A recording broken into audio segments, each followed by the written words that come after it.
So this is Psalm 14 for the director of music of David. The fool says in his heart, there is no God. They are corrupt, their deeds are vile, there is no one who does good. The Lord looks down from heaven on all mankind to see if there are any who understand, any who seek God. All have turned away, all have become corrupt.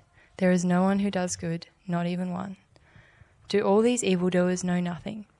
They devour my people as though eating bread. They never call on the Lord.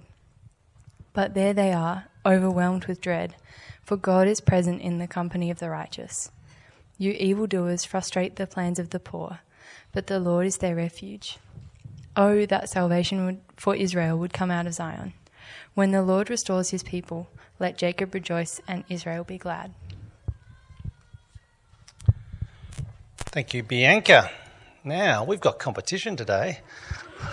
Who knows what that's about? But Laura, I might get you just to wander around the balcony, and if it's just someone practicing, maybe see if they might practice at the other end or in another postcode. If you're happy to, that'd be great. I was just distracting, that's all. This is very lovely, I'm sure. I think. Anyway, it's lovely to have you here with us at the Bible Talks. As Indy said, my name's Jeff. I'm one of the staff here. Special welcome if you're joining us for the first time. Could you please have that handout open in front of you? On the left-hand side is the passage from the Bible that Bianca just read for us, and on the right-hand side, a place for you to take notes, including some blanks. So do grab a pen. That will help you to follow along. I just want to acknowledge that was one of the corniest videos I've ever seen in my life. I just came from the City West Bible Talks where Dan Munro was in the talks, so I can assure you he cringed his entire way through it, and rightly so. Who would have thought he was such a clothes horse? Like so many changes in one outfit. Look, it's a great encouragement of the different ways to get involved in Jesus Week, and I really hope that you do. But in fact, the best way to inspire you to invest the time there is not just to tell you about all the great initiatives, it's to remind you of why our God is worthy of us sharing about him. And that's why we're doing this short series on the lead into Jesus Week. 3 different Psalms, 3 aspects of God's character. Last week from Psalm 13, the God who does not forget us. This week, Psalm 14, the God who is with us. And then next week, Psalm 15, the God who invites us over. So if you can have your handout open in front of you, like we did last week, I will pause for discussion. So from 1.5 metres away, you can turn to the person next to you and talk about some of the things that I've raised so that it's not just a lecture, but a chance to reflect in your own life. And heads up, I have show and tell today because I figured that would be something for you to look forward to. All right, show and tell near the end. Okay, if you look at the handout, here's where I want to begin. The question there: how would seeing God here today change the way that you live? How would seeing God here today change the way that you live? What would you stop doing if you saw God here today? What would you start doing? Well, if you look at your handout, you'll see the way in which I want to cover this talk. Firstly, what Psalm 14 says about God. Secondly, how it points us to Jesus, the fullest revelation of God. And then thirdly, what it asks of us today. So, point 1 then, what Psalm 14 says about God. Now, like last week's Psalm, Psalm 13, there's actually very few details given about this particular Psalm. We don't know much about David. We know it's by him. It says that at the top. We don't know much about his specific situation. Although this time it feels less of a life and death situation like we saw last week, and more a general reflection on the state of the world, on humanity as a whole. You might say that last week, Psalm 13, that was more like a news report of a particular event, whereas Psalm 14, it's more like an op-ed piece, a commentary on the state of affairs as we are experiencing them. Having said that, like Psalm 13, it's a very short psalm, and it's in 2 parts. The first part, verses 1 through 4, outline the problem that David's wrestling with. And then the second part, verses 5 through 7, the solution that he offers. So let's look at each. Firstly, the problem, verses 1 through 4. I'm going to reread those verses if you follow along. The fool says in his heart, there is no God. They are corrupt. Their deeds are vile. There is no one who does good. The Lord looks down from heaven on all mankind to see if there are any who understand, any who seek God. All have turned away. All have become corrupt. There is no one who does good, not even one. Do all these evildoers know nothing? They devour my people as though eating bread. They never call on the Lord. Okay, well, let's start with the problem then. David here pulls no punches, to be honest. Look at verse 1. The fool says in his heart, there is no God. The fool says in his heart, there is no God. Now, it's worth noting that phrase, there is no God, it doesn't need to be the outraged cry of a dyed-in-the-wool atheist. It could be, but it could be less extreme. It could just be someone saying, look, even if there is a God, that God has no right to tell me how to live.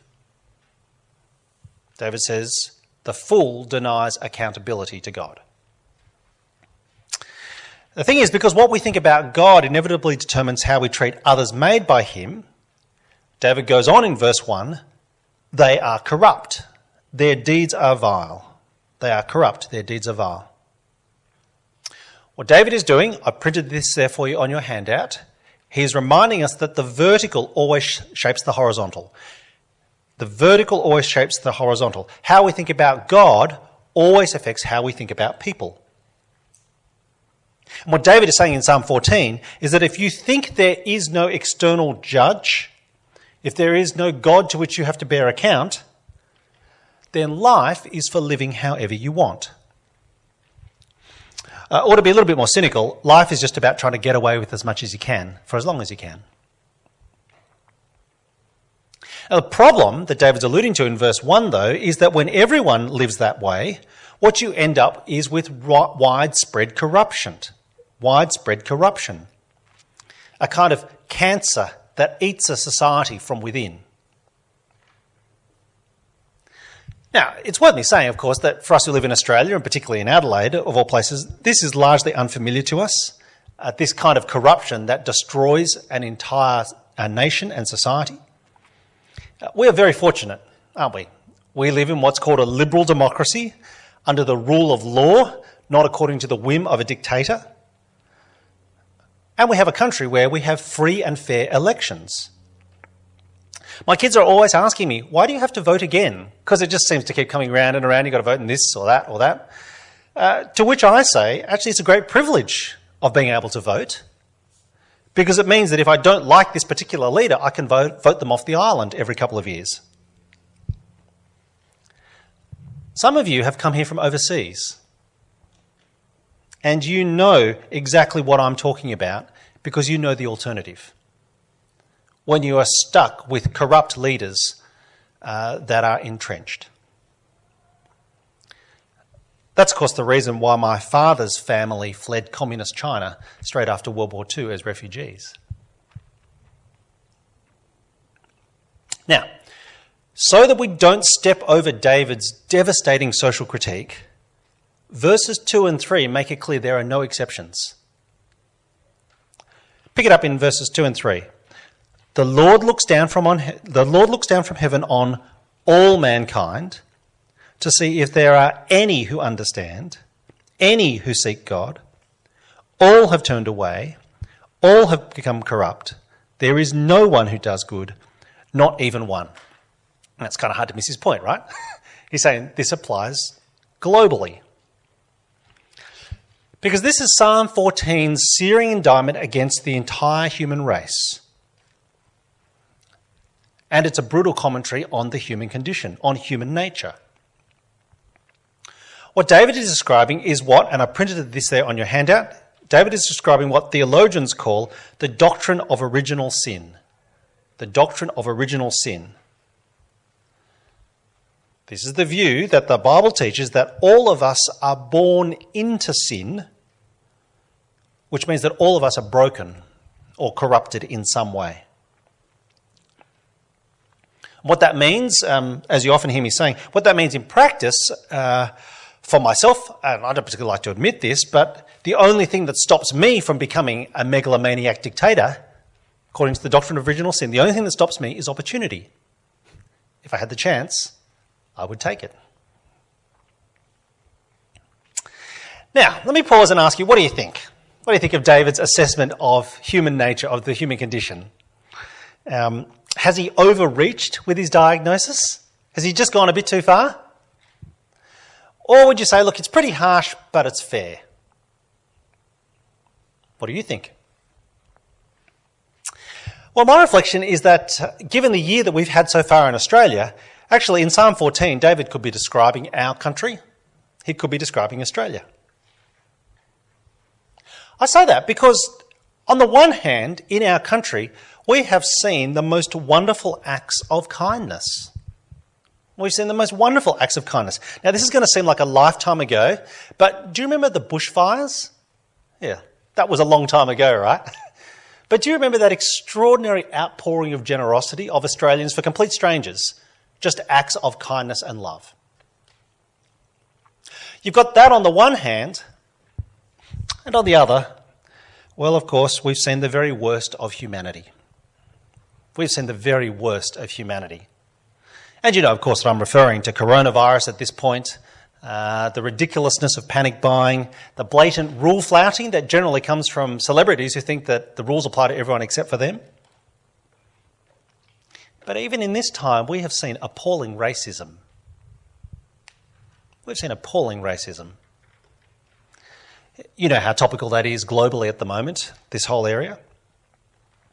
I remember back at the very start of the first outbreak, I was talking to a lady who's a doctor who goes to our church. And she's Asian, and she's an emergency department doctor. She was telling me how, right at the very beginning, just as the first cases were starting to be diagnosed and people were racing into ED departments to get tested, she was on duty one day and a couple came in and said, look, we need to get tested. And she said, okay, look, I'm the doctor on duty, let me organise that for you. To which they responded, where are you from? And when she said, I'm from Singapore, never mind the fact that she's been here for over a decade, when she said, I'm from Singapore, they asked if they could see another doctor instead.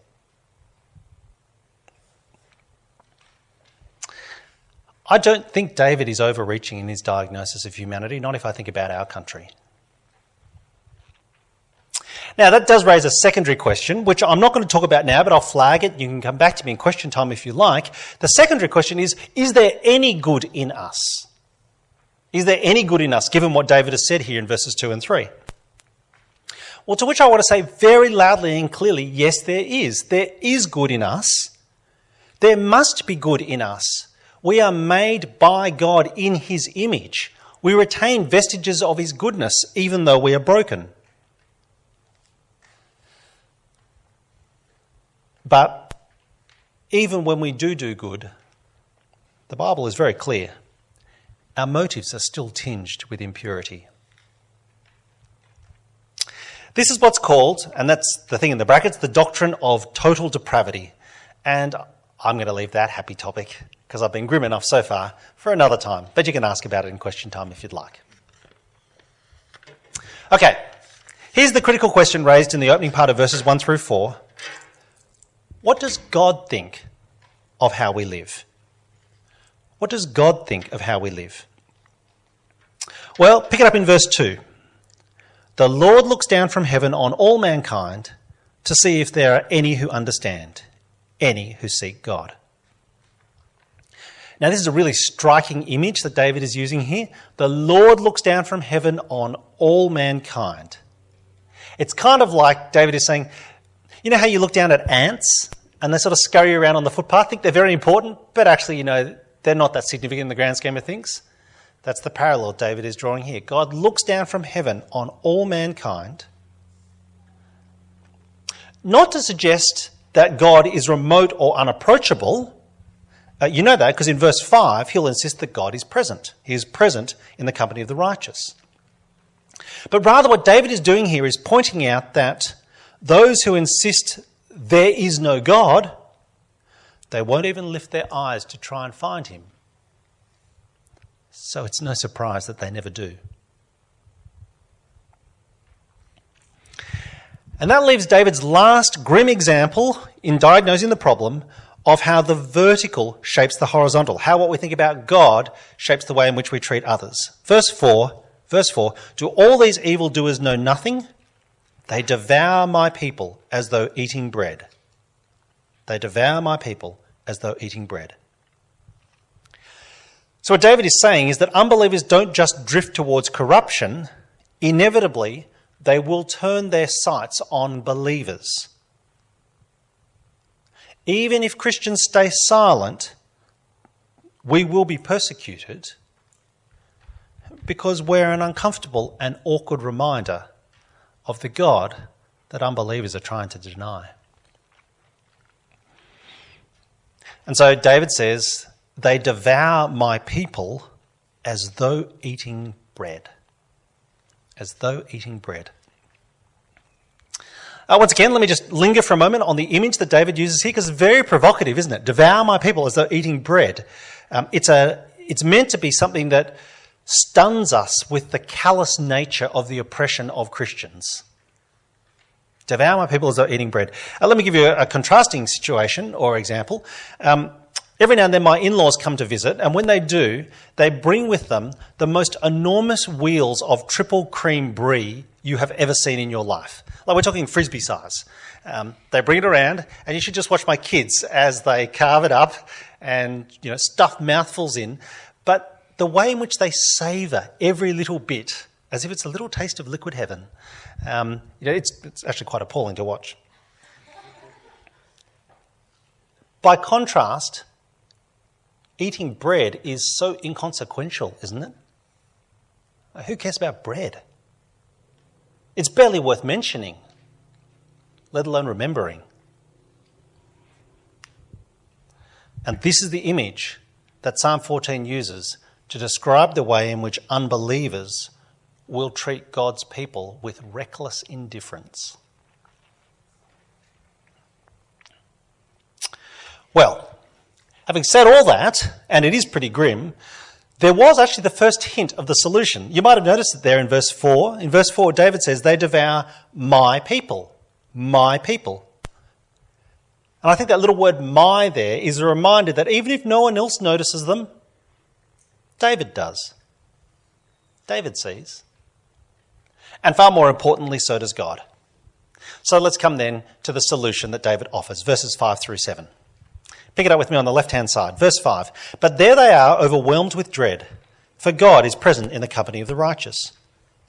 You evildoers frustrate the plans of the poor, but the Lord is their refuge.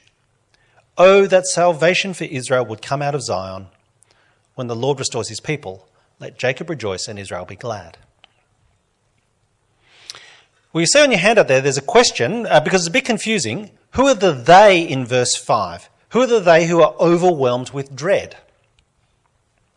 Well, there's two possibilities. It could be the evildoers from verse 4 as they finally taste the horrific reality of God's judgment. That's one possibility. The other possibility is that the they who are overwhelmed with dread are my people, verse 4, who despite being overwhelmed with dread, still they cling to hope. They cling to hope. Why? Verse 5, because God is present in the company of the righteous. Likewise, verse 6, evildoers frustrate the plans of the poor, but the Lord is their refuge. And whichever of the two it is, David is insisting that whenever God's people suffer, God is present. God is present. He is present for the righteous poor, which I think is a way of describing believers. Now, what's really interesting, I said at the start that we're doing these psalms because they're meant to tell us about what God is like. But actually, God only does two things in this entire psalm. Only two verbs are used to describe what God does in the here and now. One was in verse 2, he looks down from heaven. But the other, verse 5, God is present. God is present.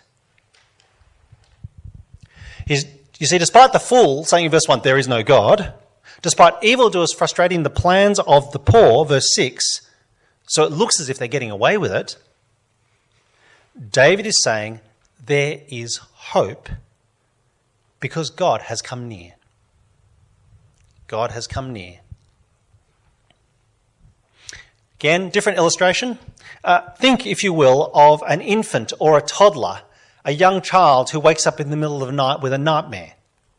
They cry out from their bedroom for mum and dad. Well, let me tell you what Mum and Dad do at that point. Well, actually, let me tell you what they don't do. Mum and Dad at that point don't just yell from their own bedroom, "Don't worry, it'll be fine, go back to sleep." Maybe they did to you. Maybe that explains some things about you. They don't do that, do they? They come running. They come running and they are present. And in that there is comfort and hope. One of the intriguing things about Psalm 14 is that there is almost no mention of God ever holding the oppressors of his people to account. There's almost no mention of God holding the oppressors of his people to account. All I'd like to say at this point is that if it's foolish to mock the Lord, if it's foolish to assert there is no God, it's hardly any wiser to attack his children. There's a saying, beware the wrath of an angry father. Beware a lioness who's protecting her cubs. Can I say today that if you're here as someone who's not a believer, then to add my welcome to that of Indies again. We're delighted you've been able to give us some time and to come and hear what the Bible has to say. Can I say that even if you haven't devoured God's people like bread, and I'm pretty sure you haven't, right? That's almost certainly not the case. Even if you haven't done that, Psalm 14 says that if you've ignored God himself, there will be consequences. So simply asserting he's not there or he has no right to tell me what to do doesn't make it so. And actually, that's the reason why this group is working so hard in the middle of coronavirus when everyone is actually trying to stay away from each other to actually draw near to people, to tell them that, yes, there is a hope that can be found in Jesus. So do check out some of the things that will run over the next few weeks.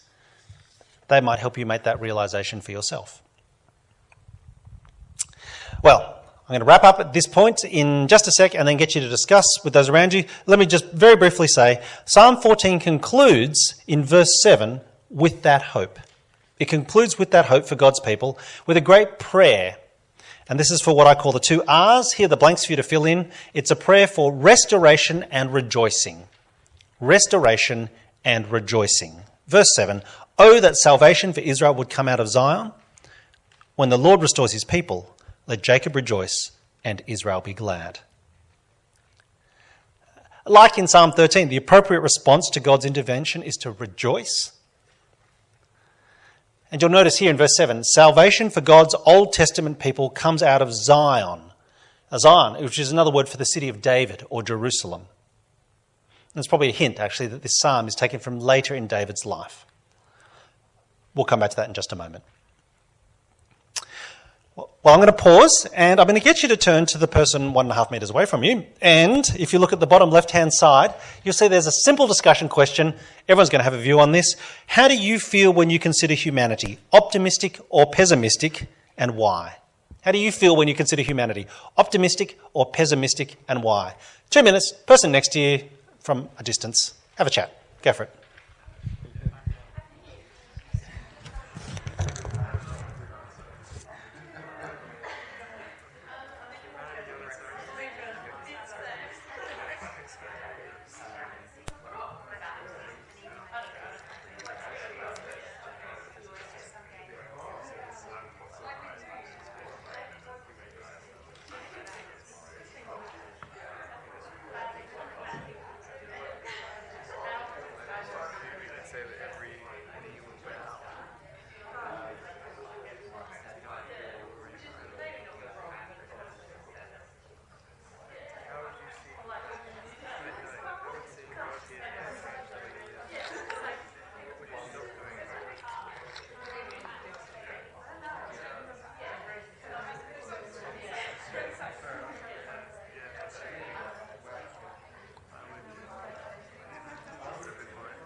Okay, thanks everyone. Sorry, I will grab you back together. We're just running a little bit behind time. We're a bit late starting, but I won't ask for a poll, who is more optimistic, who is more pessimistic. I'm sure there's a whole range of responses. Let me try and tie this together. Near the bottom of the page, points 2 and 3, we'll move through this relatively quickly. How does Psalm 14 point us to Jesus, and then what does it ask of us today? Well, how does Psalm 14 point us to Jesus? As in all the Old Testament Psalms, there's lots of different connections through to Jesus. For example, in Jesus, salvation is not just for Israel from Zion, verse 7. Actually, in Jesus, salvation is for all peoples everywhere. That's why Christ sends us to make disciples of all nations. Likewise, we saw how Psalm 14 emphasises how the vertical shapes the horizontal. How we live in God's world under God's rule influences every choice that we make. That's not just to avoid corruption, like in verse 14, but, put more positively, in the parable of the Good Samaritan, it's how we choose to love others, love our neighbour as ourselves, even at personal cost. But actually it strikes me that for Psalm 14, one of the ways in which it points us to Jesus is that in Christ, God is present. In Christ, God is present. God has come near. That's why Jesus is called Emmanuel. It just means God with us. And though, of course, after he lived amongst us 2,000 years ago, he ascended to the Father's right hand, still Jesus sent his Spirit to be with his people. That's why 1 Corinthians 3:16 is printed on your handout. Don't you know that you yourselves are God's temple and that God's Spirit dwells in your midst? This is not talking about individuals. This is talking about all of God's people together. God is with us by his Spirit. And I take it that's why we long to meet together. That's why we love meeting together. That's why some of you have come in today, even though you had nothing on at all, because it's better to meet with people than to just look at them on a screen. I take it the delight that we have in being with God's people is meant to be a foretaste, a glimmer of what we will look forward to doing in eternity, rejoicing together in our shared hope. Well, what does Psalm 14 ask of us today? Let me just finish with two brief implications. Firstly, Psalm 14 sums up all of humanity, and it says that we're fools if we ignore God and our accountability to him. And Psalm 14 is saying this is the underlying crisis that is devastating our world in 2020. What I mean is that COVID-19 is not the root cause of the extraordinary suffering being wrought in our world. Rather, COVID-19 is just a symptom of the underlying problem, of a much bigger and ongoing affliction that has beset all of humankind. We have turned away from God. Now, don't mishear me. I think we're right to use the phrase, whatever it takes to treat those symptoms, to mitigate the pain caused by the pandemic. That's why we rightly have so much hope in a vaccine that one day they will find. But here's the thing. We're only treating the symptom. Because when that vaccine is found, do you know what we're all going to do? We'll all go back to normal, to the way we were before the pandemic, which according to Psalm 14 means we'll go back to ignoring God and his rule over our lives. No wonder then that Psalm 14 will call us fools if we only treat the symptom and not the cause. We're fools if we don't learn the most important lesson from COVID-19. That is, we cannot help ourselves. We desperately need God's help. And thankfully, in Jesus, God has come near. He's come near to restore his people. So that's the first implication. Second implication, it's the question with which I began this talk. How would seeing God here today change the way that you live? How would seeing God here today change the way that you live? And not just in the context of what's going on this year, but in every season, in every stage of life, whether good or bad. How would seeing God here today change the way that you lived? Because it changed everything for David in Psalm 14. So how's it going to change us? Well, to emphasise the importance of what Psalm 14 is saying here about seeing that God is present, I have brought my show and tell. Now, show and tell. Last week, you'll remember that, now you're curious, aren't you? You want to see. Last week, I talked about, you'll remember, multifocals and divergent lenses. You know, the importance of being able to see near and far, both behind to what God has done and ahead to what he will still do. It struck me that what would be really helpful this week is for me to give you some kind of illustration that will help remind us that God is present even though we can't see him. God is present even though we can't see him. It made me think it's like needing some kind of optical device that would help you see into a different spectrum. And so, of course, I thought about this. Here's what I came up with. I came up with night vision goggles, which, of course, are entirely apt in this very dingy room. Night vision goggles that enable you to see something in a different spectrum. Now, what I tried to do is I tried to buy a pair of night vision goggles this week gone by. Let me just say, firstly, that you can't, probably because they're controlled by the military for obvious reasons, but they're also very expensive. I found some on eBay, and I didn't want to spend that much money, so I went for a $2 shop rip-off. Like this. Watch this. Hey, look at that. Yeah, look, they don't really work. You get my point, right? In the darkness, you can see what would otherwise be invisible. And what I'm trying to say today is that Psalm 14 is like those night vision goggles.